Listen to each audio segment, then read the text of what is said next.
হাত আপনি বুকের উপরে বাঁধবেন, হাদিস দ্বারা প্রমাণিত। আবার নাভির নিচে বাঁধবেন, সেটা হাদিস দ্বারা প্রমাণিত। হাত বাঁধেননি, হাদিস দ্বারা প্রমাণিত।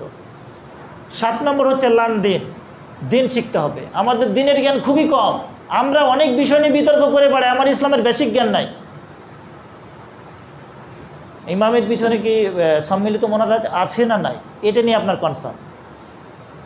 আপনার কনসার্ন আমি জোরে বলবো না আস্তে বলবো, আপনার কনসার্ন ইমামের পিছনে সূরা ফাতিহা পড়বো না পড়বো না, অথচ আপনি ইসলামের বেসিক জিনিস জানেন না। আর যেইটা নিয়ে আপনার কনসার্ন, এটা ইসলামের কোনো বেসিক বিষয় না। কারণ যেই বিষয়গুলো 1400 বছর আগে, অনেক আগে ফিক্সড হয়ে গেছে, যেটা সেটেল হয়ে গেছে, সেটাকে সামনে এনে ইম্মার মধ্যে বিতর্ক যারা সৃষ্টি করছে, এরাই জাতির ইসলামের শত্রু, মুসলমানদের শত্রু। এদের দ্বারা ইসলামের সবচেয়ে বেশি ক্ষতি হচ্ছে। ইমামের পিছনে সূরা ফাতিহা পড়বেন না পড়বেন না, এটা অনেক বছর আগে সেটেল হয়ে গেছে। ইসলাম বলতেছে একাধিক পন্থার কথা রেখেছে, ইখতিলাফি উম্মতি রহমাত। ইসলাম একটা কাজ করার একাধিক পন্থা দিয়েছে, ওয়ে দিয়েছে। ইসলাম একটা ব্রড ধর্ম, এটা ইসলামের বিউটি, ইসলামের সৌন্দর্য।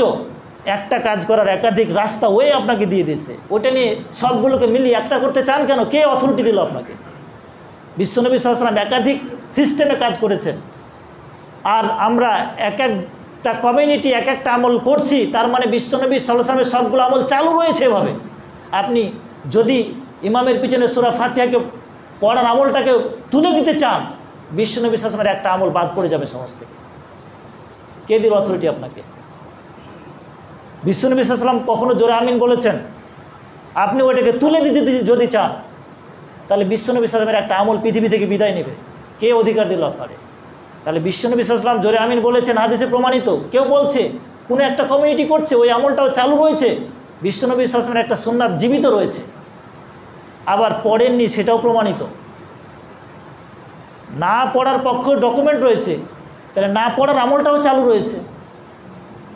হাত আপনি বুকের উপরে বাঁধবেন, হাদিস দ্বারা প্রমাণিত। আবার নাভির নিচে বাঁধবেন, সেটা হাদিস দ্বারা প্রমাণিত। হাত বাঁধেননি, হাদিস দ্বারা প্রমাণিত। আপনি সবগুলোকে পেলে দিয়ে একটাকে ফিক্স করতে যাচ্ছেন কেন? তার মানে উম্মাত কেউ না কেউ কোনো একটা আমল করছে, কেউ বুকের উপরে বাঁধছে, কেউ নাভির নিচে বাঁধছে, কেউ হাত বাঁধছে না। তার মানে এইভাবে বিশ্বনবী সাল্লাল্লাহু আলাইহি সাল্লামের সবগুলো আমল জীবিত রয়েছে। আপনি কোনো একটাকে বাদ দিতে চান, বিশ্বনবীর একটা আমল আপনার কারণে বিদায় হয়ে যাবে। কে অথরিটি দিল আপনার?